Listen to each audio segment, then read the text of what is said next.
بسم الله الرحمن الرحيم. ولا تحسبن الله غافلا عما يعمل الظالمون إنما يؤخرهم ليوم تشخص فيه الأبصار مهطعين مقنعي رؤوسهم لا يرتد إليهم طرفهم وأفئدتهم هواء وأنذر الناس يوم يأتيهم العذاب فيقول الذين ظلموا ربنا أخرنا إلى أجل قريب نجب دعاتك ونتبع الرسل أولم تكونوا أقسمتم من قبل ما لكم من زوال وسكنتم في مساكن الذين ظلموا أنفسهم وتبين لكم كيف فعلنا بهم وضربنا لكم الأمثال. صدق اللہ العظیم. آیت نمبر گزشتہ ہم یہ تھا کچھ ابھی یاد نہیں آ رہا 42 41 ایسا رکو ختم ہوا تھا ابراہیم علیہ السلام کا. سورہ نہیں ختم ہوا تھا ابھی. حضرت ابراہیم علیہ السلام کی دعائیں ختم ہوئی تھی. اس کے بعد سے جو ہے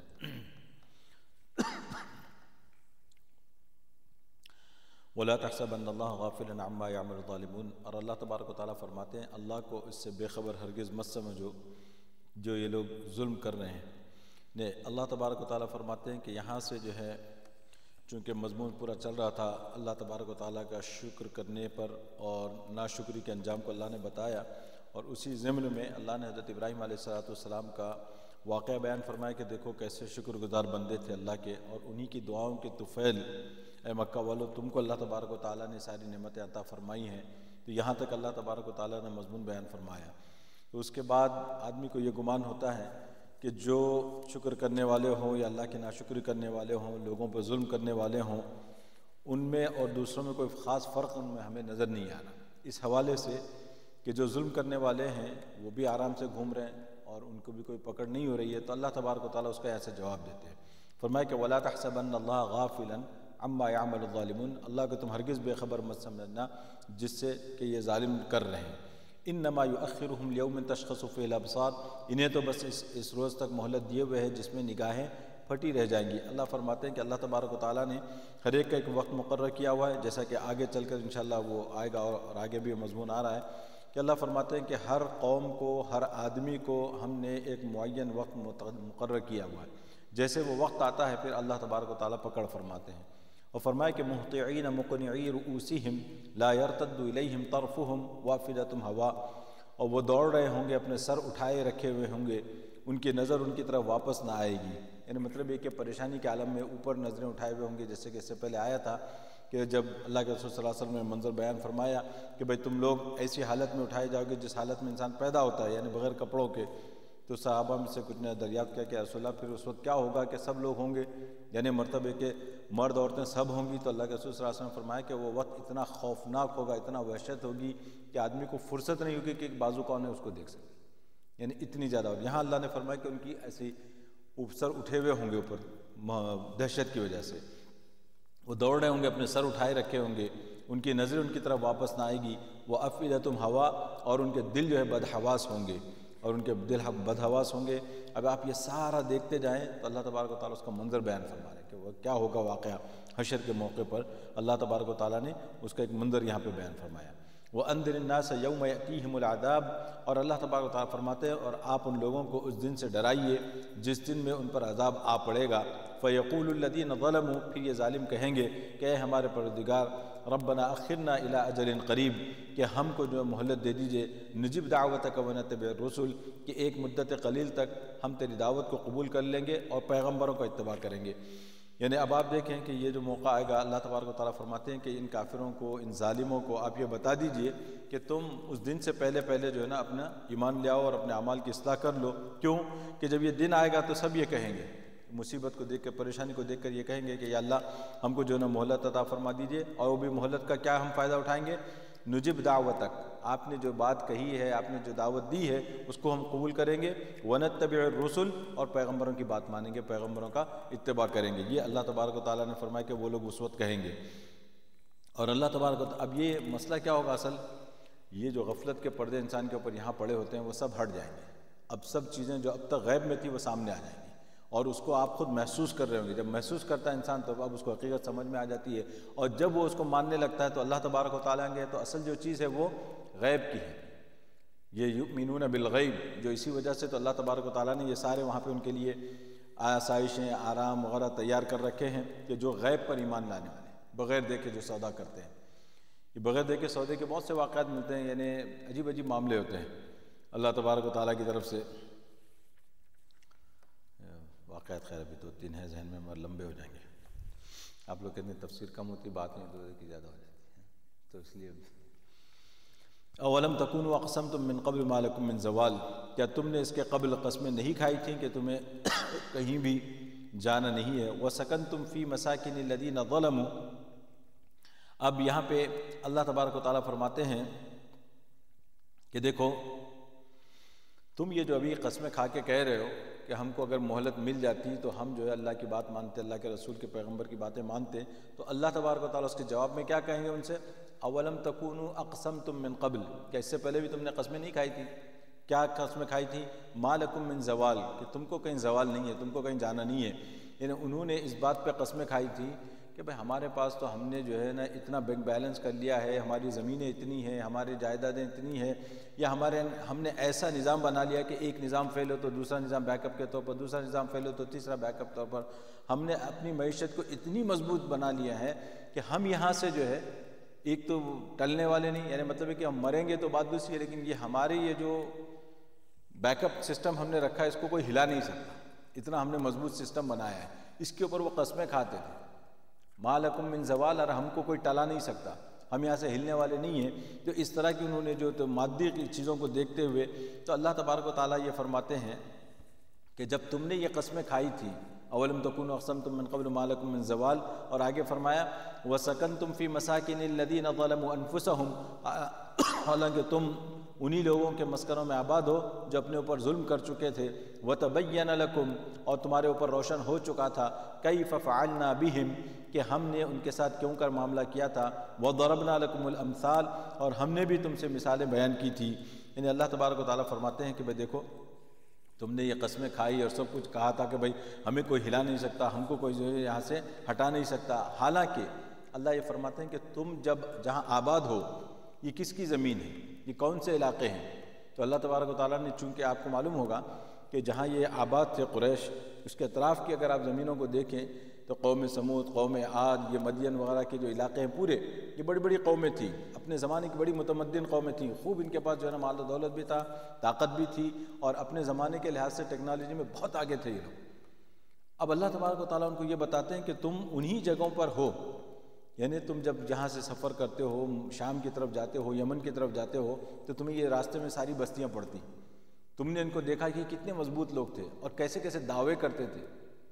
ان کے دعووں میں ایک دعویٰ، ان کا مشہور دعویٰ کیا تھا؟ من اشد منا قوہ، ہم سے زیادہ طاقتور کون ہو سکتا ہے، اتنا بڑا دعویٰ کرتے تھے۔ تو اللہ تبارک و تعالیٰ فرماتے ہیں کہ جب تم نے ان سب کو دیکھا اور اتنی ساری چیزیں دیکھی کہ کیسے ہم نے ان کو ہلاک کیا اور ہلاک کر کے تم کو آباد کیا، وہ ہلاک ہو گئے، اور تم کو جو ہم نے آباد کیا، اللہ فرماتے ہیں کہ تم بھی اسی جگہ پر ہو اور پھر بھی تمہیں سبق نہیں ملتا۔ تو یہ جو وہاں پہ قسم کھائیں گے جب عذاب میں پہنچنے کے بعد، اللہ فرماتے ہیں کہ تمہارا یہ قسمیں کھانا سب بیکار ہے، کیوں کہ اس سے پہلے بھی تم ایسی قسمیں کھاتے تھے، اور اس وقت بھی یہ کرتے تھے کہ بھئی ہم بھی جو ہے نا مانیں گے، ہم بھی یہ کریں گے، اور تم تو دوسری بات پہ بھی قسمیں کھاتے تھے۔ دوسری بات کیا تھی؟ کہ ہم بالکل سیدھے راستے پر ہیں اور ہمیں کوئی ہٹا نہیں سکتا اور ہمیں کوئی عذاب نہیں دے سکتا۔ تو اللہ فرماتے ہیں کہ اچھا تمہاری یہ قسموں کا یہ نتیجہ ہے کہ تم کو اب عذاب بھگتنا ہے۔ اور اللہ نے فرمایا کہ تم نے وہ سب دیکھ لیا، وَتَبَيَّنَ لَكُمْ، تم کو یہ بات ظاہر ہو چکی، كَيْفَ فَعَلْنَا بِهِمْ، کہ ہم نے ان کے ساتھ کیسے معاملہ کیا، وَضَرَبْنَا لَكُمُ الْأَمْثَالَ، اور اللہ تبارک و تعالیٰ فرماتے ہیں کہ ہم نے جو ہے نا بڑی بڑی مثالیں بھی بیان کی۔ جب مثالیں بیان کی کا مطلب یہ ہے کہ دیکھو تمہارے سامنے ساری چیزیں آ گئی، یعنی اس سے پہلے جو کتابیں آئی تھیں اللہ کی، ان کتابوں کے اندر اللہ تبارک و تعالیٰ نے سب ان کو بیان کیا تھا، اور اس کے بعد جب قرآن مجید آ گیا تو قرآن مجید میں بھی بار بار تنبیہ کی گئی کہ بھئی دیکھو ان چیزوں سے باز آ جاؤ، ان چیزوں سے باز آ جاؤ، لیکن یہ باز نہیں آئے۔ حالانکہ انہوں نے اور آگے کیا کیا، فرمایا کہ وَقَدْ مَكَرُوا مَكْرَهُمْ وَعِنْدَ اللَّهِ مَكْرُهُمْ، اور انہوں نے اپنی سی بڑی بڑی چالیں چلی اور اللہ کے سامنے ان کی یہ چالیں تھیں۔ وَإِنْ كَانَ مَكْرُهُمْ لِتَزُولَ مِنْهُ الْجِبَالُ، اور واقعی ان کی چالیں ایسی تھیں کہ ان سے پہاڑ بھی ٹل جائیں۔ اللہ تبارک و تعالیٰ فرماتے ہیں کہ دیکھیے کہ ان لوگوں نے دین کو ہٹانے کے لیے، دین کو مٹانے کے لیے بڑی بڑی چالیں چلی، بڑی بڑی سازشیں کی۔ اللہ فرماتے ہیں وَعِنْدَ اللَّهِ مَكْرُهُمْ، اور ان کی چالیں اللہ کے سامنے تھیں، اللہ کو پتہ تھی کہ کیا چال چل رہے ہیں، اللہ کے لیے کوئی بڑی بات نہیں ان کی چالیں، لیکن اللہ تبارک و تعالیٰ نے کچھ نہیں کیا. یعنی یہ نہیں تھا کہ بھئی اللہ سے یہ مخفی ہے یا اللہ کو اس کا پتہ نہیں ہے، اللہ کو سب معلوم تھا. اور اللہ نے تو ایک بات یہ بیان فرمائی کہ وہ ان کان مکرہم، کہ ان کی چالیں ایسی تھی اور ان کی پلاننگ ایسی تھی کہ لتزول منہ الجبال، کہ فرماتے ہیں کہ اس سے تو پہاڑ بھی ٹل جائے. پہاڑ بھی ٹل جائے گا مطلب یعنی پہاڑ کو بھی ہلا دے، یہ ایسی مضبوط چیز کو بھی یہ ہلا دے. تو اب یہ جو ہے کلام عرب میں گویا ایک محاورے کے طور پر استعمال کیا جاتا ہے کہ بھئی یہ پہاڑ کو بھی ہلا دے، پہاڑ کے اندر نہر نکال دے. کیا مطلب ہے؟ مطلب ہے کہ سخت سے سخت کام بھی آدمی کر لے. تو پہاڑ ہلا دینے سے مراد یہ ہے کہ اگر آدمی کتنا ہی مضبوط ہو وہ آدمی بھی ہل جائے. جیسے اگر آپ کہیں کہ بھئی کوئی مضبوط آدمی ہو کس اعتبار سے، اپنے ارادوں کے اعتبار سے، اپنے عزائم کے اعتبار سے، لیکن اس کے اوپر بعض مرتبہ ایسا ہوتا ہے کہ پریشانی آتی ہے، وہ پریشانی دور نہیں ہوتی کہ دوسری پریشانی آ جاتی، پھر تیسری پریشانی. تو ایسے پہاڑ جیسے آدمی کو بھی ہلا دیتی ہے. بعض مرتبہ آدمی کو پریشانیوں کا کنٹینیویشن ایسا ہوتا ہے کہ وہ ہل جاتا ہے آدمی. تو یہاں جو ہے نا اللہ تبارک تعالیٰ فرماتے ہیں کہ اس کے اوپر ان کی جو تدبیریں تھیں وہ ایسی تھی کہ بڑے سے بڑے چیز کو ہلا دے، پہاڑ کو بھی ہلا دے. لیکن اللہ تبارک و تعالیٰ فرماتے ہیں کہ ان کو اس کے بے خبر نہیں ہونا چاہیے کہ اللہ اس سے واقف ہے. اور آگے اللہ تبارک و تعالیٰ نے بیان فرمایا فَلَا تَحْسَبَنَّ اللَّهَ مُخْلِفَ وَعْدِهِ رُسُلَهُ إِنَّ اللَّهَ عَزِيزٌ ذُو انتقام، کہ سو اللہ کو اپنے پیغمبروں سے وعدہ خلافی کرنے والا ہرگز نہ سمجھ لینا. اب یہاں پہ ایک سوال پیدا ہوتا ہے کہ یہ جو اللہ تبارک و تعالیٰ نے یہاں پہ بات بیان فرمائی ہے، کیونکہ ان کو کیا ہوتا تھا، ہمیشہ یہ ہوتا تھا کہ بھئی اللہ کے رسول نے اتنے دن سے وعدہ کیا لیکن ابھی تک عذاب نہیں آیا. وارننگ کو کب سے دی جا رہی ہے لیکن ابھی تک عذاب آیا نہیں ہے. یہ کیوں ہے؟ تو اللہ تبارک و تعالیٰ اس کا جواب دیتے ہیں. اللہ تبارک و تعالیٰ فرماتے ہیں کہ بھئی دیکھو، ہم نے ہر کام کے لیے ایک وقت مقرر کیا ہے، وہ وقت آئے گا تبھی وہ چیز ہوگی، اور وقت سے پہلے اللہ کی یہ مصلحت نہیں ہے. تو اس وجہ سے فرمایا کہ وقت اور مصلحت کا ہونا ضروری ہے، تبھی جا کے وہ چیز آئے گی. اس کی وجہ سے تم بے فکر اور مطمئن مت ہو جانا، اور یہ مت سمجھنا کہ اللہ نے غلط وعدہ کیا تھا. یہ فَلَا تَحْسَبَنَّ اللَّهَ مُخْلِفَ وَعْدِهِ رُسُلَهُ، سو اللہ کو اپنے پیغمبروں سے وعدہ خلافی کرنے والا ہرگز نہ سمجھ لینا.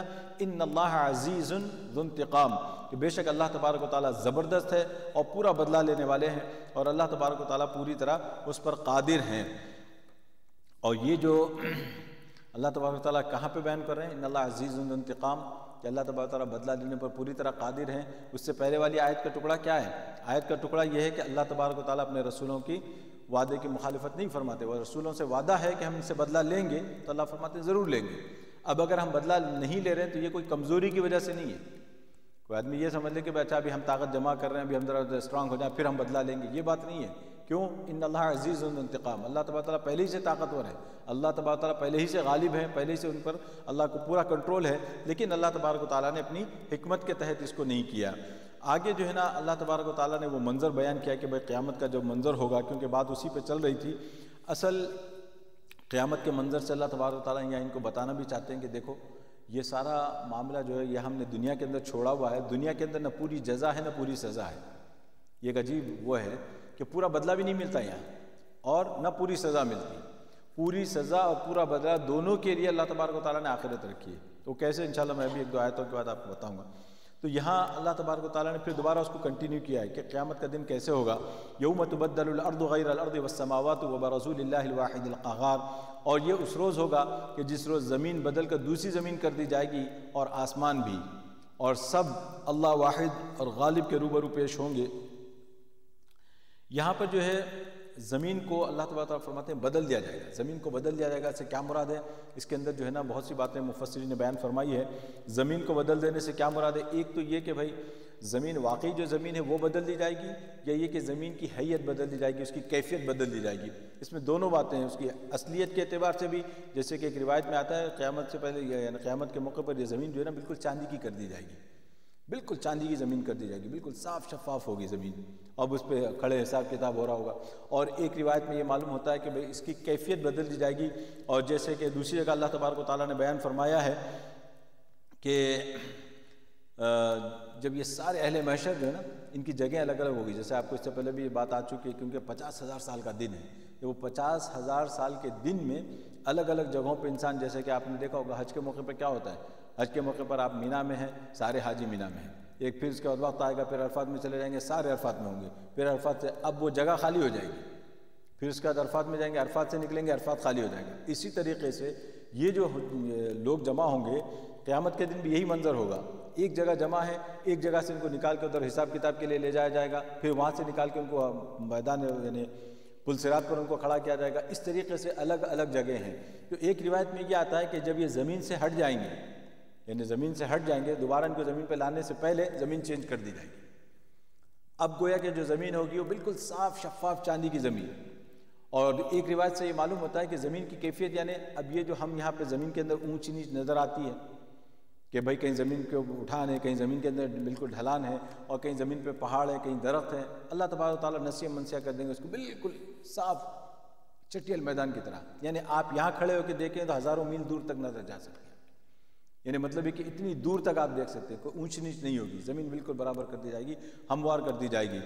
وہ اس کا ذکر سورہ طٰہٰ میں اللہ تبارک و تعالیٰ نے ذکر کیا، وَيَسْأَلُونَكَ عَنِ الْجِبَالِ فَقُلْ يَنسِفُهَا رَبُّي نَسْفًا مَنسِيًّا۔ تو وہاں تو اس طریقے سے اللہ تبارک و تعالیٰ کیا کریں گے، تبدیلی کر دیں گے زمین کو، گویا کہ بالکل بدل دیں گے۔ یوم تبدل الارض غیر الارض والسماوات، آسمانوں کا بھی یہی حال ہوگا۔ ابھی اس وقت جو ہمیں آسمان نظر آ رہا ہے یہ وہ آسمان نہیں ہوں گے۔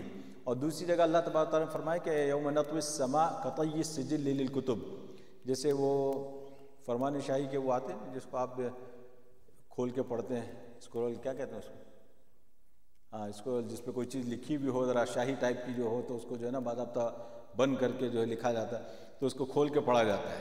تو اللہ فرماتے ہیں کہ آسمانوں کو بھی ہم اسی طرح کھولیں گے، ان کو بھی اسی طرح لپیٹ دیا جائے گا قیامت کے دن۔ یوم نطوی السماء کطی السجل للکتب، جیسے کہ کاغذ کو لپیٹا جاتا ہے اسی طرح سے آسمانوں کو بھی لپیٹ دیا جائے گا۔ ان کو لپیٹ دیا جائے گا کا کیا مطلب ہے؟ پھر مفسرین یہاں پہ بیان فرماتے ہیں لپیٹ دیا جائے گا یعنی مطلب ہے کہ اللہ اس کو لپیٹ کے رکھ دیں گے، اب تمہارا کام نہیں ہے۔ بعض روایتوں میں آتا ہے لپیٹ کے ان کو جہنم میں ڈال دیا جائے گا، ان کا کام ختم ہو گیا۔ اور بعض روایتوں میں آتا ہے کہ لپیٹ کے رکھ کے ان کو دوسرا وہاں پہ اللہ تبارک و تعالیٰ نظام قائم فرما دیں گے۔ تو طرح طرح کی چیزیں اس کے اندر آتی ہیں، لیکن یہ کہ وہ منظر وہاں کا بڑا عجیب منظر ہے۔ تو ایک بات یہ بھی اللہ نے یہاں بیان فرمائی ہے کہ یوم تبدل الارض غیر الارض والسماوات مطویات والسماوات وبرزوا للہ الواحد القہار، اور یہ تمام کے تمام اللہ کے سامنے ظاہر ہوں گے، اللہ کے سامنے پیش کیے جائیں گے۔ یہ زمین بھی، یہ آسمان بھی اور یہ انسان بھی، سارے کے سارے جو ہے نا اللہ کے سامنے پیش کیے جائیں گے اور اللہ کے سامنے حاضر ہوں گے۔ اور فرمایا وَتَرَى الْمُجْرِمِينَ يَوْمَئِذٍ مُقَرَّنِينَ فِي الْأَصْفَادِ، اور اس دن تو مجرموں کو ایک دوسرے کے ساتھ زنجیروں میں جکڑا ہوا دیکھے گا، ایک دوسرے کے ساتھ زنجیروں میں جکڑا ہوا دیکھے گا۔ یعنی اب یہاں پہ معلوم ہوتا ہے کہ جو انسان ہوتے ہیں ہر ایک کی کیٹیگری ہوتی ہے۔ مثال کے طور پر خدا نخواستہ سود خور ہوں گے تو ان کی ایک کیٹیگری بن گئی، زنا کرنے والے ہوں گے ان کی ایک کیٹیگری بن گئی، شراب کے عادی ہوں گے ان کی ایک کیٹیگری۔ اس طریقے سے الگ الگ جماعتیں بن جائیں گی کہ اپنے اعتبار سے، اپنے لوگوں کے اعتبار سے وہ زنجیروں میں بنے ہوئے ہوں گے۔ جیسے کہ قیامت کے دن نیک لوگوں کی بھی ٹولیاں ہوں گی کہ جو روزہ رکھنے کے زیادہ عادی ہوں گے، روزے دار جو ہوں گے ان کی ایک الگ جماعت ہوگی، نمازوں کا زیادہ اہتمام کرنے والے ان کی ایک الگ جماعت ہوگی۔ یعنی سارے اعمال سارے لوگ کرتے ہیں لیکن ایک ہر ایک کو ایک خصوصیت ہوتی ہے، کسی کو قرآن مجید کی تلاوت سے زیادہ شغف ہوتا ہے اور کسی کو صدقہ خیرات سے زیادہ شغف ہوتا ہے، تو اللہ تبارک و تعالیٰ ان کے الگ الگ جماعتیں بنا دیں گے، وہ اس گروپ میں ہوں گے۔ تو اسی طریقے سے یہ گناہ گاروں کا بھی یہی حال ہوگا، گناہ کے اعتبار سے گناہ کرنے والے بھی یہ الگ الگ ٹولیوں میں ہوں گے۔ اور اللہ تبارک و تعالیٰ فرماتے ہیں کہ مقرنین فی الاصفاد، جس کے جو گناہ ہوں گے یا جس قسم کے وہ گناہ کرتے ہوں گے اس کے ساتھ وہ ملے ہوئے ہوں گے، جڑے ہوئے ہوں گے۔ وَتَرَى الْمُجْرِمِينَ يَوْمَئِذٍ مُقَرَّنِينَ فِي الْأَصْفَادِ، زنجیروں میں ایک دوسرے کے ساتھ وہ جکڑے ہوئے ہوں گے۔ اور وہاں پہ اللہ تبارک و تعالیٰ نے ایک منظر بیان فرمایا، سَرَابِيلُهُم مِّن قَطِرَانٍ وَتَغْشَىٰ وُجُوهَهُمُ النَّارُ، اور ان کے کرتے قطران کے ہوں گے اور آگ ان کے چہروں پر چھائی ہوئی ہوگی۔ اور یہ جو قطران کس کو کہا جاتا ہے؟ قطران کے بارے میں جیسے گندک کا لفظ استعمال کیا جاتا ہے، پرانے زمانے میں گندک ہوتی تھی، لیکن اب آج کل اس کو اگر سمجھنا ہو تو ٹارکول، جس کو جیسے ڈامر وغیرہ جس کو ہم کہتے ہیں، جس سے روڈ بنائی جاتی ہے، روڈ کے اوپر پگھلا کے اس کو ڈالا جاتا ہے، وہ جو ہے نا اس کا اللہ تبارک تعالیٰ ذکر فرماتے ہیں کہ وہ عذاب کی شکل کیا ہوگی۔ فرمایا کہ ان کے کرتے جو ہے اس طرح کے ٹارکول کے بنائے جائیں گے، ان کو وہ پہنائے جائیں گے۔ اور اس کے بعد اللہ تبارک تعالیٰ فرماتے ہیں یہ جو مادہ ہوتا ہے جو ٹارکول وغیرہ کا جو بنا کر آپ کو پہنایا جاتا ہے، یہ اس وجہ سے کہ یہ آگ کو زیادہ قبول کرتا ہے، آگ کو فوراً اپنے اندر جذب کر لیتا ہے، اس کی وجہ سے اس کے اندر اور زیادہ سختی پیدا ہو جاتی ہے۔ ایک ہے کہ عام جسم میں جلنا، اور یہ کہ اس کے اوپر یہ ٹارکول ڈالا جائے پھر اس پہ آگ لگائی جائے تو دیر تک آگ جلتی ہے، وہ آگ دیر تک جلتی ہے۔ تو اس وجہ سے اللہ تبارک و تعالیٰ ان کو ایسا لباس پہنائیں گے کہ وہ آگ جو ہے نا بہت زیادہ دیر تک اثر کرتی رہے گی، ایک تو ہوں گے ہی آگ میں، لیکن اس کے باوجود اللہ تبارک و تعالیٰ فرماتے ہیں کہ سرابیلہم من قطران وتغشا وجوہہم النار، اور آگ جو ہے نا ان کے چہروں کو بھی گھیرے ہوئے ہوگی، آگ ان کے چہروں کو لپیٹے ہوئے ہوگی۔ اور اللہ تبارک و تعالیٰ فرماتے ہیں کہ یہ سب کیوں کر رہے ہوں گے؟ لیجزی اللہ کل نفس ما کسبت۔ اب یہاں لا کر اللہ تبارک و تعالیٰ نے وہ چیز بیان فرمائی کہ یہ سب کیوں ہو رہا ہوگا، یہ ہم اتنی سزا ہے کہ جو تم کو بیان کر رہے ہیں کہ تم کو تو لگ رہا ہوگا کہ بہت سخت سزا ہے۔ اللہ فرماتے ہیں کہ لیجزی اللہ کل نفس ما کسبت، تاکہ اللہ ہر جہنمی شخص کو اس کے کرتوت کا بدلہ دے، ہر جہنمی شخص کو اس کے کرتوت کا بدلہ دے۔ ان اللہ سریع الحساب، کہ اللہ تبارک و تعالیٰ جو ہے نا حساب کے اعتبار سے بڑی جلد کرنے والے ہیں، بڑی جلدی حساب لینے والے ہیں۔ اب یہاں پہ جو ہے نا اصل بات کو سمجھ لینا چاہیے کہ یہ جو اللہ کا معاملہ ہے کہ کبھی کبھی اللہ جب بیان فرماتے ہیں عذاب، بڑا سخت عذاب لگتا ہے۔ اور ایک سوال یہ بھی آتا ہے کہ عموماً ذہنوں میں آپ نے دیکھا ہوگا کہ اگر کسی آدمی نے یہاں زندگی بھر کے لیے نافرمانی کی، اللہ کی، کفر کے اندر مبتلا، شرک کے اندر مبتلا رہا، مثال کے طور پر اگر اس کی عمر 80 سال ہوئی تو آپ اس کو 80 سال تک سزا دے دیں، اس کے بعد معاف کر دیں، تو بات سمجھ میں آتی ہے۔ 80 سال کے اس نے گناہ کیے تو 80 سال اس کو آپ جہنم میں رکھیں، اس کے بعد اس کو چھوڑ دیں۔ لیکن یہ کیا بات ہوئی کہ اگر کسی نے 80 سال تک نافرمانی کی تو آپ اس کو ہمیشہ کے لیے اس کو سزا میں رکھیں؟ بات سمجھ میں آ رہی ہے آپ؟ کیونکہ یہ جو ہے نا ایک سوال پیدا ہوتا ہے۔ آپ اگر یہاں کے قوانین کا بھی ہم لحاظ کریں تو ہم کو یہ بات سمجھ میں آ جائے گی، جو باغی ہوگا، جو مجرم ہوگا، اس کے ساتھ کیا معاملہ ہوتا ہے۔ جو لائف سینٹنس جو ہوتی ہے، یہ نہیں دیکھا جاتا کہ ابھی 50 سال کے لیے ہوگی، ابھی 20 سال کے لیے ہوگی یا 30 سال کے لیے ہوگی۔ جب تک وہ زندہ ہے اس وقت تک وہ اسی میں رہے گا، اسی سزا میں رہے گا یا اسی حالت میں رہے گا، جب تک کہ اس کو موت نہ آ جائے۔ اور وہاں چونکہ موت نہیں ہے تو اللہ تبارک و تعالیٰ کا قانون یہ ہے کہ جو اللہ تبارک و تعالیٰ نے اس کو عمر دی تھی، جتنی عمر اللہ نے اس کو دی تھی، وہ ساری عمر وہی کاؤنٹ ہوگی وہاں پہ۔ یعنی کیا مطلب ہے اس کا مطلب یہ ہے کہ اگر اللہ تبارک و تعالیٰ اس کی عمر کو بجائے 80 سال کے 800 سال کر دیتے تب بھی وہ اسی حالت میں رہتا۔ اگر وہ 800 سال کے بجائے 8000 سال اللہ تبارک و تعالیٰ اس کو عمر دیتے تو وہ اسی طرح کرتا۔ کیوں کہ یہ جو 80 سال جو ہے نا ڈیفائن کرتے ہیں اس کے فار ایور کے لیے، اس کی پوری زندگی اسی پہ گزری۔ تو یہ ہے وہ چیز، جو کانسیپٹ اگر آپ ذہن میں رکھیں تو آپ کو یہ سمجھ میں آ جائے گا۔ اسی طریقے سے اس کے برعکس آپ دیکھ لیں کہ کوئی اچھا کام کرنے والا ہے، اگر اس نے نیک کام کیے ہیں 80 سال کے لیے، 90 سال کے لیے، تو اس کو بھی اتنے ہی سال کے لیے جنت میں ہونا چاہیے، اس کے بعد یہ ختم ہو جائے معاملہ۔ لیکن معاملہ وہ نہیں ہے، کیونکہ جب اس نے اپنی زندگی تابعداری پہ گزاری ہے، اگر 90 سال کے بجائے 900 سال اس کو ملتے تب بھی وہ اسی طرح گزارتا۔ تو یہ ہے وہ، اس کی وجہ سے اللہ تبارک و تعالیٰ کا جو ہے نا، ورنہ کوئی کہہ سکتا تھا کہ بس برابر سرابر ہونا چاہیے معاملہ۔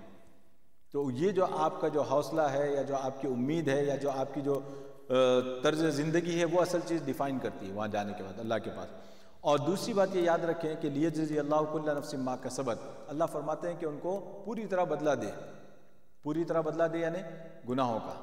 اور اسی طرح اس کے برعکس اگر آپ سوچیں کہ اللہ تبارک و تعالیٰ چاہتے ہیں کہ اپنے بندوں کو پوری طرح بدلہ دیں، کس چیز کا؟ ان کے اعمال کا، نیک اعمال کا۔ تو نیک اعمال کا بھی پوری طرح یہاں بدلہ نہیں مل سکتا، اور برے اعمال کی بھی سزا پوری طرح یہاں نہیں مل سکتی اس دنیا میں۔ وہ کیوں؟ اس وجہ سے کہ آپ دیکھیں جب انسان دنیا کے اندر ہوتا ہے تو کتنی تکلیفوں میں ہو، کتنی پریشانیوں میں ہو، اس کے ساتھ ساتھ اللہ کی رحمتیں اس کے اوپر کتنی ہوتی ہیں۔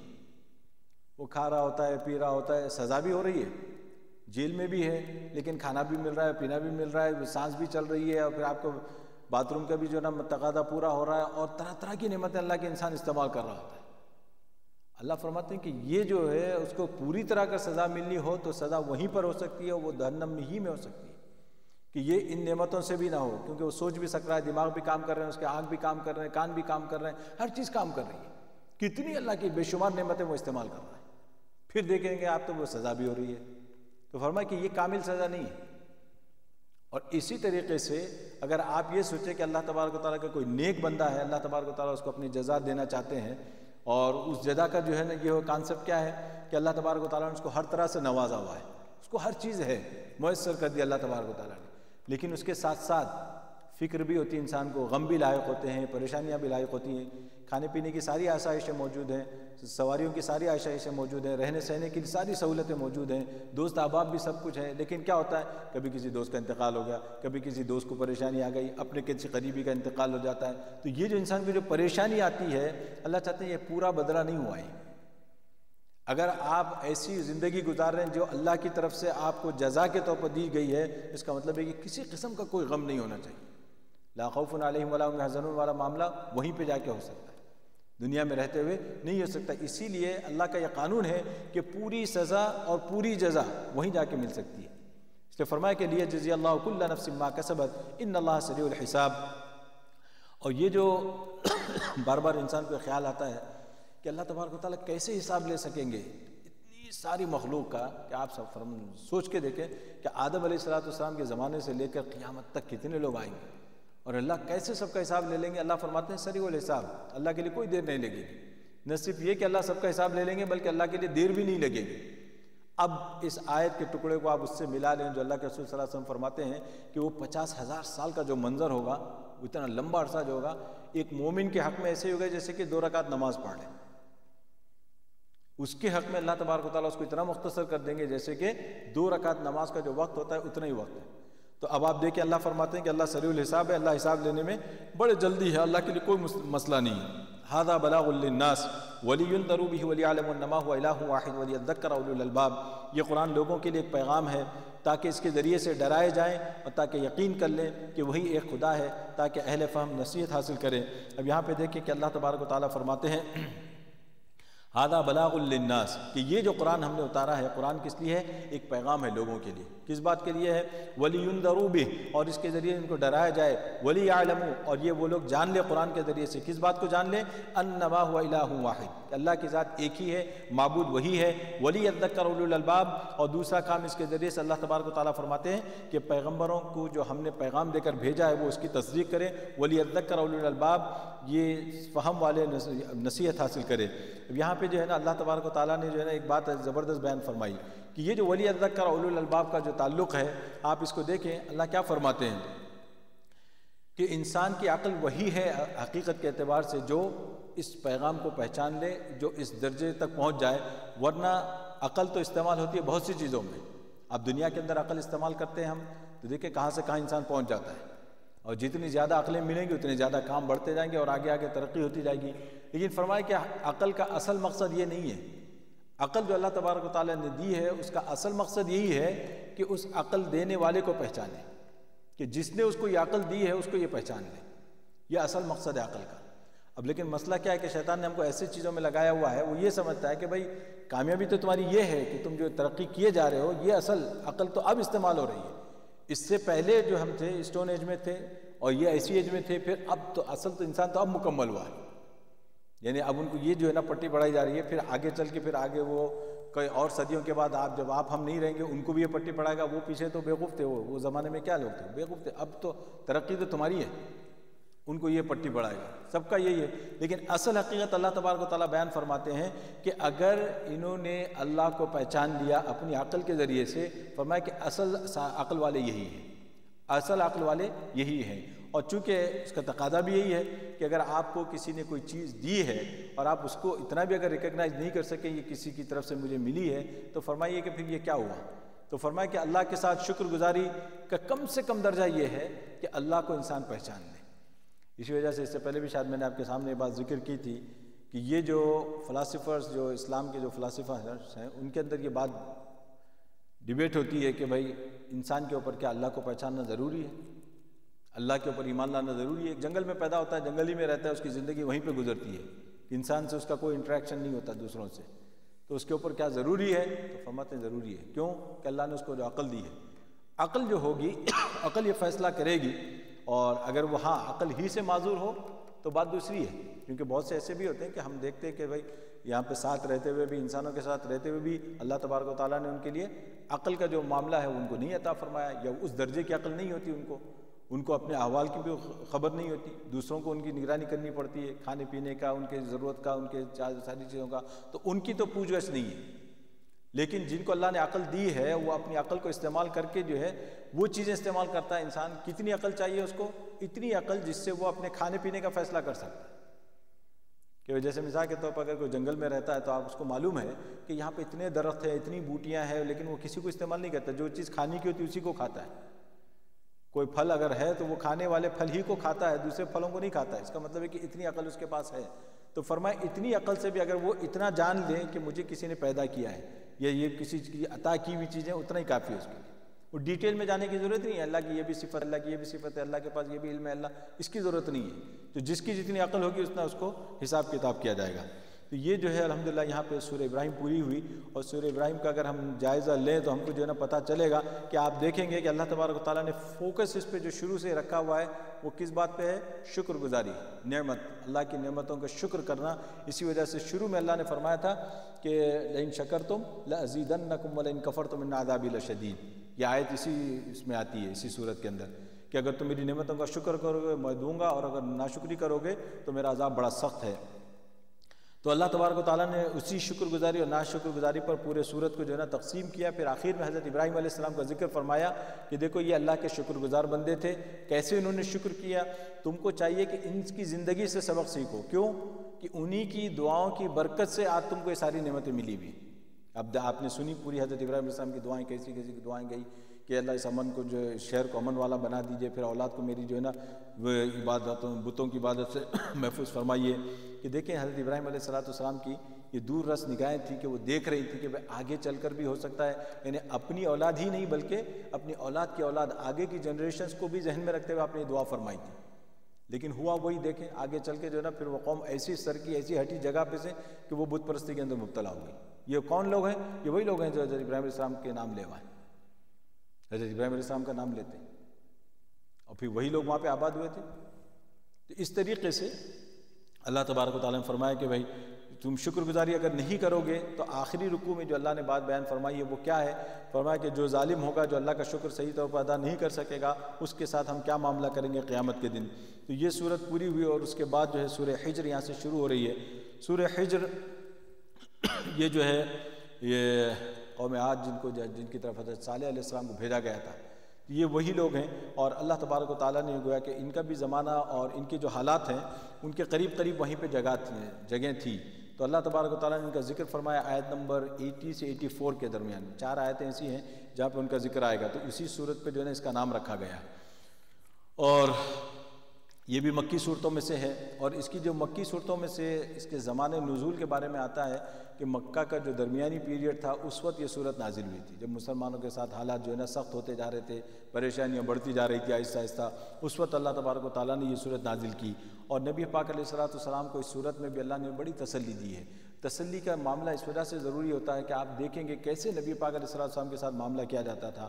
حالانکہ آپ صلی اللہ علیہ وسلم کے اخلاق اور آپ صلی اللہ علیہ وسلم کے جو اعمال تھے وہ ایک اعلیٰ نمونے کے، اتنے ہی اعلیٰ نمونے، اس کے باوجود جو ہے نا یہ لوگ نبی پاک علیہ السلام کو ستاتے تھے.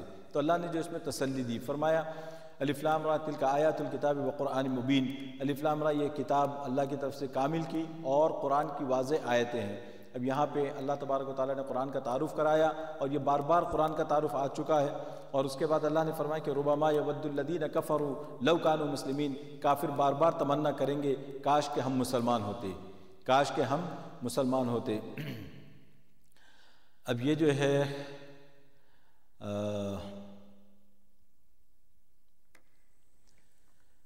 ربما یود الذین کفروا لو کانوا مسلمین، کافر بار بار تمنا کرے کاش کہ ہم مسلمان ہوتے. ایک عجیب یہ آیت ہے، اس کو جو ہے نا غور کریں آپ بار بار تو معلوم ہوگا کہ یہ کب کریں گے یہ لوگ تمنا اس بات کی، کاش کہ ہم مسلمان ہوتے، کاش کہ ہم بھی مسلمان ہوتے.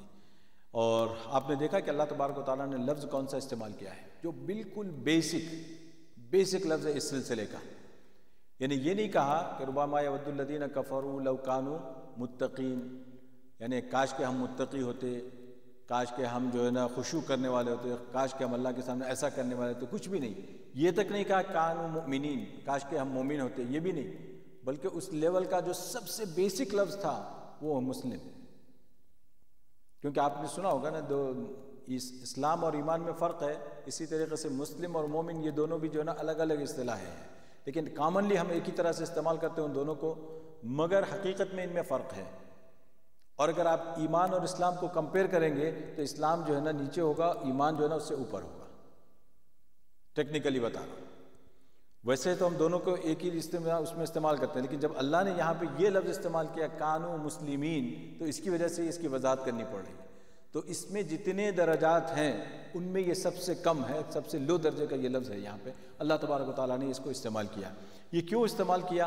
اب آپ اس کو دیکھیں کہ اللہ فرماتے ہیں کہ ربما یود الذین، ربما کا مطلب ہے کہ بار بار، یہ بار بار کا لفظ کے لیے استعمال ہوتا ہے۔ یود الذین کفروا، تمنا کریں گے کہ جن لوگوں نے کفر کیا، کس بات کی تمنا کریں گے؟ لو کانوا، کاش مسلمین، ہم مسلمان ہوتے، کاش کہ ہم مسلمان ہوتے۔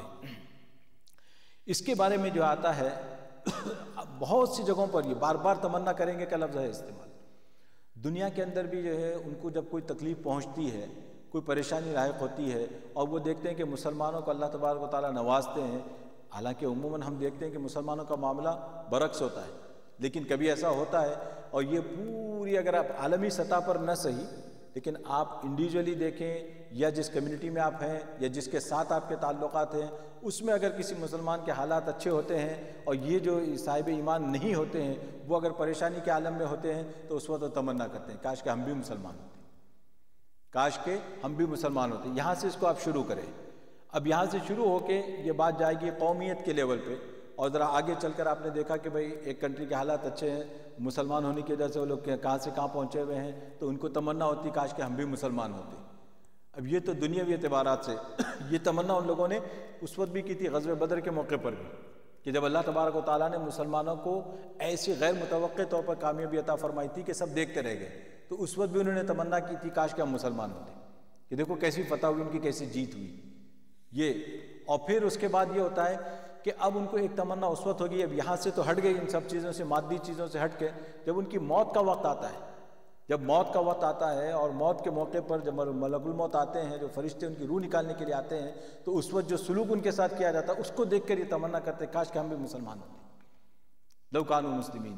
اب اس کے بعد سے جتنے مراحل ہیں، یعنی وہاں سے نکلیں گے پھر قبر میں جائیں گے، قبر میں سے اٹھنے کے بعد حشر کا میدان، حشر کے میدان میں یہ سارے مواقع پر یہ تمنا کرتے رہیں گے، بار بار تمنا کریں گے، کافر بار بار تمنا کریں گے کاش کہ ہم مسلمان ہوتے، لو کانوا مسلمین، لو کانوا مسلمین، کاش کہ ہم مسلمان ہوتے۔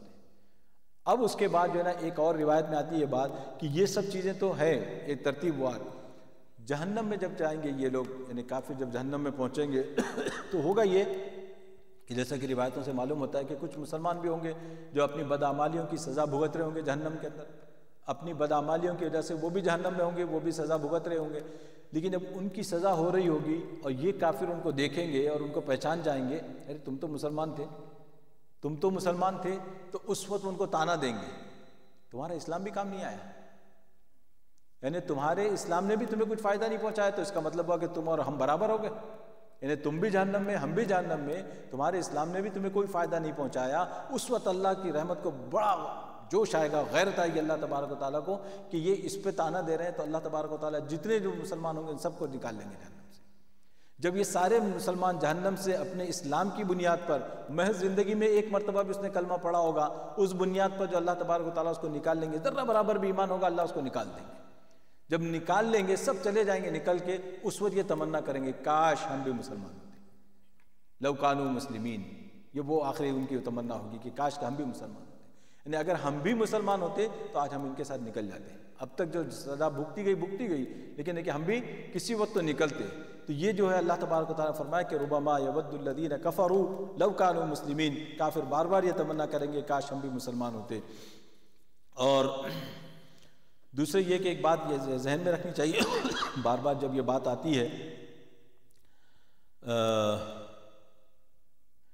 کہ یہاں پہ جو ہے نا وہ آگے کے جو مراحل تھے، جیسے میں نے ابھی آپ کے سامنے ذکر کیا، تقویٰ کے مراحل ہیں اور ایمان کے مراحل ہیں، لیولز ہیں، ان کی بات ہی نہیں ہو رہی ہے، ورنہ یہ ایک الگ بحث ہے کہ پھر اس میں بھی کیونکہ اونچے طبقات کے نیچے ان طبقات کے لوگ ہوں گے، پھر وہاں پہ بھی جو ہے نا آپس میں بحثیں ہوں گی، جیسا کہ قرآن میں دوسری جگہوں پر اللہ نے ذکر فرمایا ہے کہ کیا کہ اونچے درجے والے نیچے درجے والوں کو دیکھ کے کہیں گے اچھا تم کیا کر رہے ہیں، تم بھی آگے، اس طریقے سے جو ہے نا وہاں ایک دوسرے سے مکالمہ ہوگا، وہ الگ ہے۔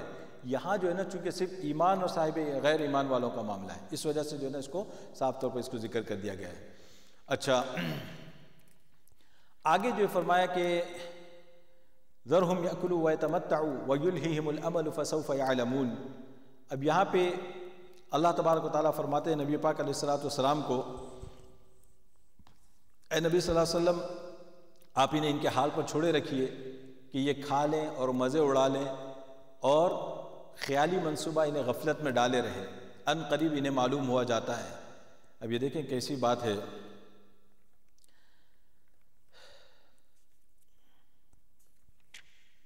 کہ اگر آپ یہاں پہ دیکھیں نبی پاک علیہ السلام کو اللہ تبارک و تعالیٰ نے تسلی کس انداز میں دی ہے، کس انداز میں تسلی دی ہے۔ یہ تسلی کا انداز سمجھنے کے لیے ہمیں یہ سمجھنا ہوگا کہ نبی پاک علیہ السلام کی کیا کیفیت تھی۔ آپ کی کیفیت کی وجہ سے یہ چیز ہمارے سمجھ میں آئے گی۔ اللہ پہلے فرماتے ہیں کہ درہم، اے نبی آپ صلی اللہ علیہ وسلم ان کو چھوڑ دیجئے، آپ ان کو چھوڑ دیجئے۔ کس بات پر؟ ان یاکلوا، کہ درہم یاکلوا، کہ وہ کھاتے رہیں، انہیں کھا پی لیں کچھ دن کے لیے، وَيَتَمَتَّعُوا، اور تھوڑے دن کے مزے اڑا لیں۔ تمتع کے معنی آتے ہیں تھوڑی دیر کا مزہ اڑانا، تھوڑی دیر کے لیے عیش و آرام کے ساتھ۔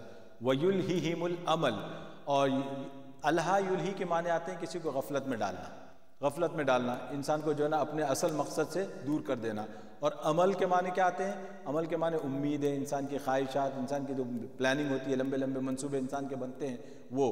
وَيُلْهِهِمُ الْعَمَلُ، کہ عمل جو ہے نا ان کو غفلت میں ڈالے رکھے۔ فَسَوْفَ يَعْلَمُونَ، اور عنقریب جو ہے نا ان کو معلوم ہوا جاتا ہے۔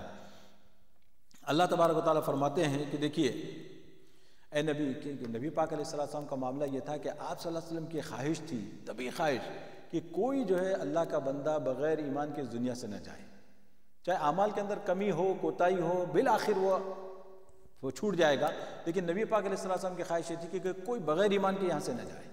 تو اب وہ فکر نبی پاک علیہ السلام کو کھائی جاتی تھی۔ اگر کسی کا انتقال ہو جاتا، وہ کافر ہوتا، تو اللہ کے رسول صلی اللہ علیہ وسلم کو بڑی تکلیف ہوتی تھی۔ ہم تو بہت سی مرتبہ خوش ہوتے ہیں کہ گیا ایک کافر، دنیا پاک ہوئی، لیکن نبی پاک علیہ السلام کی سوچ بالکل مختلف تھی۔ آپ صلی اللہ علیہ وسلم سوچتے تھے کہ یہ چلا گیا، یہ میری ذمہ داری تھی کہ یہ بغیر ایمان کے گیا۔ بحیثیت امتی ہونے کے ہمارا بھی یہی ہونا چاہیے تقاضا کہ بھائی ایک آدمی اگر بغیر ایمان کے چلا گیا تو اس کا مطلب یہ کہ ہمارے اندر اتنی سکت نہیں تھی، ہمارے اندر اتنی صلاحیت نہیں تھی کہ ہم اس تک ایمان پہنچاتے، بغیر ایمان کے وہ چلا گیا، تو اب یہ ہمیشہ کے لیے جہنم میں رہے گا۔ اگر آپ تھوڑی دیر کے لیے اس چیز کو سوچیں تو انسان کانپ جائے۔ تو نبی پاک علیہ السلام کی یہ فکر تھی، تو اللہ تبارک و تعالیٰ فرماتے ہیں کہ ان لوگوں نے کیا کیا، نبی پاک علیہ السلام کو بڑے عجیب عجیب قسم کے تانے دیے، اور وہ تانے آگے چل کے یہاں پہ ابھی اسی رکوع کے اندر اللہ تبارک و تعالیٰ ذکر فرمائیں گے۔ 3 باتیں یہاں پہ اللہ نے ذکر فرمائی ہے کہ کس کس طرح کے تانے اللہ کے رسول کو دیے تھے ان لوگوں نے۔ تو ان تانوں کو ذہن میں رکھ کر اللہ تبارک و تعالیٰ نے جواب کیسے انداز میں دیا، فرمایا کہ نبی آپ ان کے تانوں کی فکر نہ کریں، یہ تانے دے رہے ہیں آپ کو، آپ ان کو چھوڑ دیں، درہم، آپ ان کو چھوڑ دیں، ان کے تانوں کا جواب آپ نہ دیں۔ اور پھر اس کے بعد اللہ نے کیا فرمایا کہ ان کی جو کیفیت تھی اس کو بیان فرمایا، کیا یأکلوا، کہ بھئی کھا پی لیں، یعنی دولت جمع کر لیں، تو اس سے ان کو یہ لگ رہا ہے کہ بھئی ہم کامیاب ہیں۔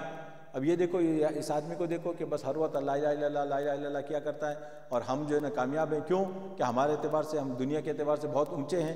اور اس کے بعد فرمایا وَيَتَمَتَّعُوا، اور کچھ چیزوں سے فائدہ بھی اٹھا لیں، دنیاوی چیزوں سے۔ بہت سی مرتبہ ہوتا ہے چیزیں تو ہیں لیکن اس سے آپ فائدہ نہیں اٹھا سکتے۔ کتنے ایسی مالدار ہوں گے کہ جو اپنی کئی بیماریوں کی وجہ سے کئی بیماریوں کا مجموعہ بن جاتے ہیں، یہ نہیں کھا سکتے، وہ نہیں کھا سکتے، یہ نہیں لے سکتے، وہ نہیں لے سکتے، اس کی مقدار اس سے آگے نہیں بڑھ سکتی، کئی چیزیں ایسی ہیں۔ تو یہ اللہ فرماتے ہیں کہ ٹھیک ہے، وہ تمتع بھی کر لیں، فائدہ بھی اٹھا لیں کچھ چیزوں سے۔ وَيُلْهِهِمُ الْعَمَلُ، اور انہی چیزوں کی وجہ سے آدمی پھر پلاننگ کرتا ہے، اس کو صحت بھی ہے، پیسہ بھی ہے، تو کیا کرتا ہے، پلاننگ میں آ جاتا ہے، پھر ایسا کریں گے، ایسا کریں گے، ایسا کریں گے، اتنے سال کے بعد یوں کریں گے۔ اللہ فرماتے ہیں کہ بس ٹھیک ہے، اس کو سب چھوڑے رکھیں۔ اور یہاں پہ جو ہے نا اللہ تبارک و تعالیٰ نے ایک بات یہ بیان فرما دی کہ کھانا پینا یہ کیا ہے، ایک بنیادی طور پہ انسان کی ضرورت ہے، اس سے شریعت نے منع نہیں کیا، شریعت نے اس سے منع نہیں کیا۔ اور کھانے پینے کے اعتبار سے آپ میں، ہم میں اور جانور میں کوئی فرق نہیں ہے، جیسے بیسک بنیادی ضرورت ہماری ہے ویسی جانوروں کی بھی ہے۔ اور اس کے بعد اللہ فرماتے ہیں کہ وَيَتَمَتَّعُوا، سے فائدہ اٹھا لینا، کچھ دن کے لیے فائدہ اٹھا لینا۔ کچھ دن کے فائدہ اٹھا لینے والی بات وہی ہے کہ جس طریقے سے ہم اپنے مکانات سے، ہم اپنی گاڑیوں سے اور ہم اپنی چیزوں سے فائدہ اٹھاتے ہیں، اسی طریقے سے جانور اپنے لیول پہ وہ اس سے فائدہ اٹھاتے ہیں۔ اللہ نے ان کو بھی سکھایا، وہ اپنے گھر بناتے ہیں، وہ ان کے اپنی جو ہے نا ایک سارا نظام ہے ان کا۔ اللہ فرماتے ہیں کہ وَيَتَمَتَّعُوا، وہ فائدہ اٹھاتے ہیں۔ وَيُلْهِهِمُ الْعَمَلُ، یہاں پہ آ کے جو ہے نا انسان الگ ہو جاتا ہے۔ جانوروں کے پاس لمبے لمبے منصوبے نہیں ہوتے، ان کے پاس تو منصوبہ بس آج کھایا پیا، آج کا دن گزر گیا، بس ختم۔ پھر کل کا دن آیا تو اللہ تبارک و تعالیٰ پہ بھروسہ کر کے گھر سے نکلتے ہیں، اللہ تعالیٰ ان کو پیٹ بھر کے پھر دوبارہ واپس بھیج دیتے ہیں۔ تو ان کا اپنا معاملہ ڈیلی بیسس پہ، لیکن انسان کیا کرتا ہے، اپنے آپ کو پلاننگ کر کے جو ہے نا وہ غفلت میں پڑ جاتا ہے۔ کیوں کہ جب پلاننگ انسان کی ہوتی ہے تو پلاننگ جو ہے نا وہ اس کو وہاں تک لے کے جاتی ہے۔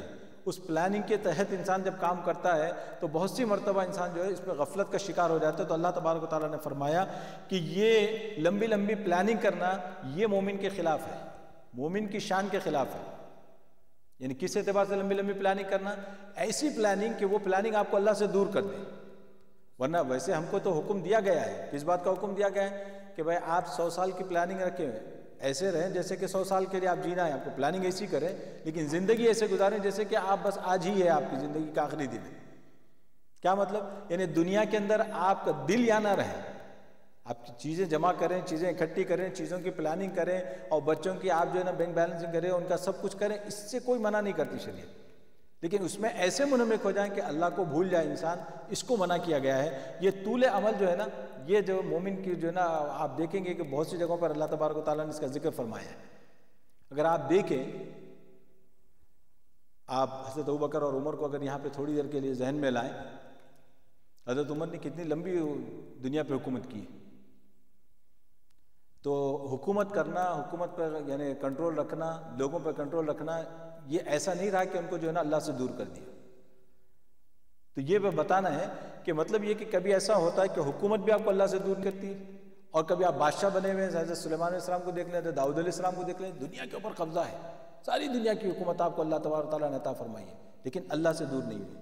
تو یہ بتانا یہ چاہ رہے ہیں کہ طول عمل جو ہے، لمبی لمبی پلاننگ جو ہے، یہ ایسی نہ ہو کہ اس کو اللہ سے غافل کر دے. تو یہ جو اللہ تبارک و تعالیٰ فرماتے ہیں کہ ایسا نہ ہو. اور مومن کا جو فائدہ اٹھانے کے لیے اللہ بھی کہتے ہیں کہ بھائی تمہارے ہی لیے سب چیزیں بنائی گئی ہیں.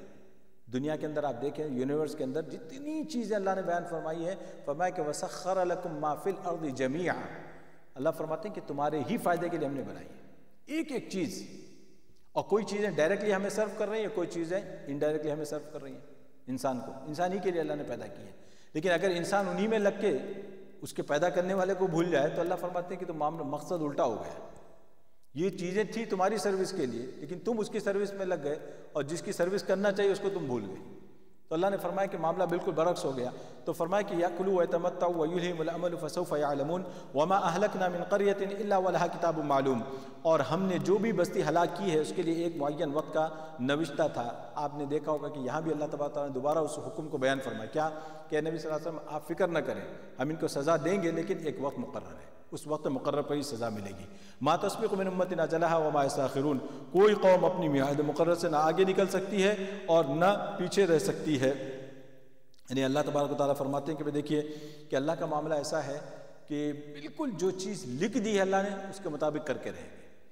اور یہ ہے کہ بھئی کسی وجہ سے کہ ایسا نہ ہو کہ آپ کو یہ پریشانی ہو کہ بھئی اللہ تبارک تعالیٰ کی طرف سے ابھی تک ان کا عذاب نہیں آیا، ابھی تک ان کی پکڑ نہیں ہوئی. تو اللہ نے فرمایا کہ آپ اس کی فکر نہ کریں، ہم نے ان کا وقت مقرر کیا ہوا ہے، اور جب وقت آئے گا تو نہ وہ آگے بڑھ سکتے ہیں نہ پیچھے ہٹ سکتے ہیں، اسی وقت پہ ان کا حساب کتاب ہوگا.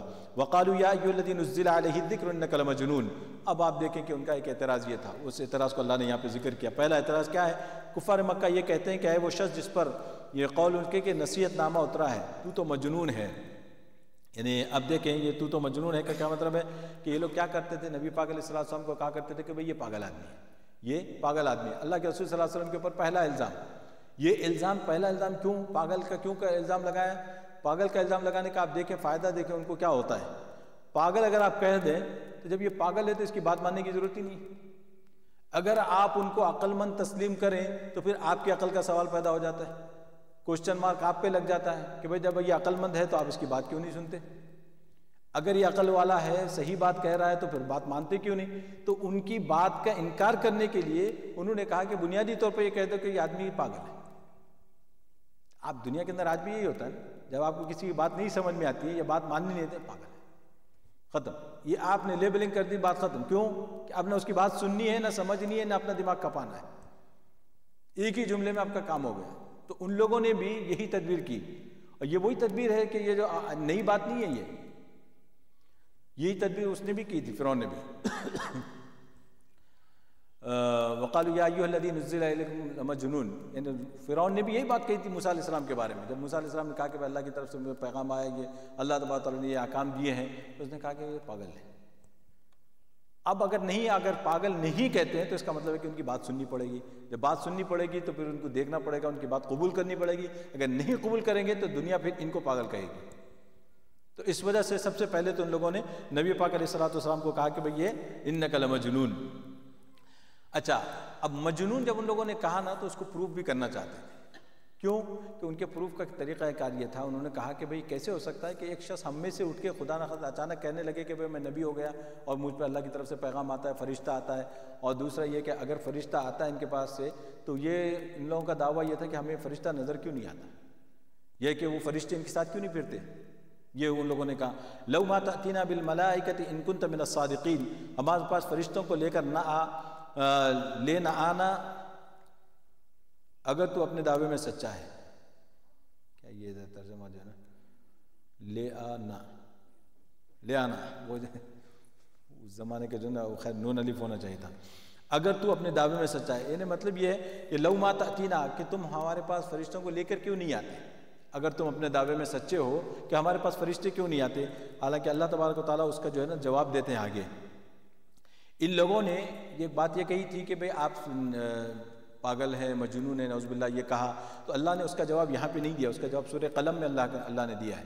سورہ قلم میں اللہ نے اس کا جواب دیا وما انت بنعمت ربک بمجنون، اللہ کی نعمت کی قسم کی کہ آپ نبی صلی اللہ علیہ وسلم پاگل نہیں ہیں، آپ مجنون نہیں ہیں، یہ جو آپ کو مجنون کہہ رہے ہیں وہ مجنون ہے. لیکن اللہ نے یہاں دوسرے انداز میں جواب دیا ہے. کیا کہا؟ یہ کہتے ہیں کہ فرشتے ان کے ساتھ کیوں نہیں ہیں، یا فرشتے آگے ہمیں کیوں نہیں بتاتے کہ یہ اللہ کے رسول ہیں. تو اللہ نے فرمایا ما ننزل الملائکۃ الا بالحق وما كانوا اذا منظرین، ہم فرشتوں کو نہیں اتارتے مگر فیصلے حق کے لیے، اور اس وقت ان کو مہلت بھی نہ دی جاتی. یعنی اللہ تبارک و تعالیٰ فرماتے ہیں کہ بھئی دیکھیے ان کا یہ کہنا کہ بھئی فرشتے کیوں نہیں آتے یا فرشتے آ کے ہمیں کیوں نہیں بتاتے کہ بھئی ان کے جو یہ نبی ہیں، اللہ تبارک و تعالیٰ فرماتے ہیں کہ ہمارے پاس ایک اصول ہے. وہ اصول یہ ہے کہ فرشتے کو ہم ضرورت پر ہی اتارتے ہیں، کسی ضرورت پر ہی اتارتے ہیں. ایسا نہیں کہ آپ کہیں تو آپ کے کہنے کی وجہ سے فرشتے آ جائیں گے یا آپ کے کہنے کی وجہ سے فرشتے نازل ہو جائیں گے. اللہ فرماتے ہیں کہ ہم فرشتوں کو بلا وجہ نہیں اتارتے، الا بالحق، ضرورت کے تحت اتارتے ہیں. اور جب اللہ نے فرمایا کہ ضرورت کے تحت اتارتے ہیں تو اس کا مطلب کیا ہوا کہ جب بھی فرشتے آتے ہیں اللہ کا حکم لے کے آتے ہیں، اور تمہارے کیس میں اللہ کا حکم کیا ہوگا؟ سزا، اللہ کی طرف سے عذاب. اگر تمہارے کیس میں تم فرشتے یعنی تم نے اگر رسول کی بات نہیں مانی تو وہ جو فرشتے آئیں گے وہ اللہ کا عذاب لے کے آئیں گے. تو اللہ نے فرمایا کہ وما كانوا اذا منظرین، اور اس وقت ان کو مہلت بھی نہ دی جائے گی. اسی لیے فرمایا کہ فرشتوں کا نہ آنا تمہارے حق میں رحمت ہے. اگر فرشتے آئے تو پھر سزا لے کر آئیں گے، عذاب لے کر آئیں گے. اس وجہ سے فرمایا کہ ما ننزل الملائکۃ الا بالحق وما كانوا اذا منظرین، ہم فرشتوں کو نہیں اتارتے مگر فیصلے حق کے لیے، اور اس وقت ان کو مہلت نہ دی جاتی. یہ اللہ تبارک و تعالیٰ کا قانون ہے. اور آگے اللہ تبارک و تعالیٰ نے فرمایا کہ انا نحن نزلنا الذکر وانا له لحافظون، اس نصیحت نامے کو ہم نے یعنی ہم ہی نے نازل کیا ہے اور ہم ہی اس کے محافظ ہیں. اب یہ جو آیت ہے قرآن مجید کی مشہور ترین آیتوں میں سے ہے، انا نحن نزلنا الذکر وانا له لحافظون، کہ ہم ہی نے قرآن مجید کو اتارا اور ہم ہی اس کے محافظ ہیں. یہ اللہ تبارک و تعالیٰ نے بڑی عجیب بات کی ہے، اور ایک عجیب دعویٰ بھی ہے اللہ تبارک و تعالیٰ کا. اس میں اللہ تبارک و تعالیٰ نے دلیل بھی ذکر فرمائی ہے. اور یہاں پہ ایک سوال پیدا ہوتا ہے کہ بھائی یہ ایک بات یاد رکھ لیں، قرآن مجید کی خصوصیتوں میں سے یہ خصوصیت ہے کہ اللہ نے اس کا ذمہ لیا ہے حفاظت کا، اللہ نے اس کی حفاظت کا ذمہ لیا ہے. لیکن دوسری جو کتابیں نازل ہوئی تھی اس سے پہلے، تورات، زبور، انجیل، جتنی اور کتابیں نازل ہوئی ہوں، ان کی ذمہ داری اللہ تبارک و تعالیٰ نے حفاظت کی نہیں لی. اللہ تبارک و تعالیٰ نے اس کے بارے میں کیا کیا؟ فرمایا کہ بِمَسْتُحْفِظُوا مِن کتاب اللہ، اس کی حفاظت کی ذمہ داری ان قوموں پر ڈالی گئی تھی، جن قوموں پہ نازل ہوئی تھی ان پر اس کی ذمہ داری ڈالی گئی تھی کہ تم اس کی حفاظت کرو. ظاہر ہے کہ قومیں اگر حفاظت کریں گی تو کب تک، کتنی حفاظت کر سکتی ہیں، اور لا محالہ اسی وجہ سے وہ محفوظ نہیں رہ پائی. اور یہ جو دعویٰ ہے کسی اور کتاب کا دعویٰ نہیں ہے کہ اس قرآن کا جیسے دعویٰ ہے. قرآن یہ کہتا ہے کہ بھئی یہ اللہ کی طرف سے نازل کی ہوئی ہے، ایک ایک حرف اس کا جو ہے نا سچا ہے، اس میں کسی قسم کی تبدیلی نہیں ہوئی. یہ قرآن دعویٰ کرتا ہے، اور کوئی کتاب دعویٰ نہیں کرتی اور نہ کر سکتی ہے. اچھا، اس میں ایک بار ایک پہلو بھی ہے کہ بھئی کیوں اللہ تبارک و تعالیٰ نے اس کتاب کی ذمہ داری لی، پچھلی کتابوں کی ذمہ داری نہیں لی؟ یہ بھی ایک سوال پیدا ہوتا ہے. حالانکہ وہ بھی اللہ ہی کی طرف سے نازل کی ہوئی تھی، وہ بھی اللہ ہی کے پیغامات تھے، لیکن اللہ نے ان کی ذمہ داری نہیں لی، اس کی ذمہ داری کیوں لی؟ اس کی وجہ کو سمجھنے کے لیے اگر آپ ختم نبوت کا عقیدہ اگر آپ کو معلوم ہو تو اس سے جو ہے نا بات واضح ہو جائے گی.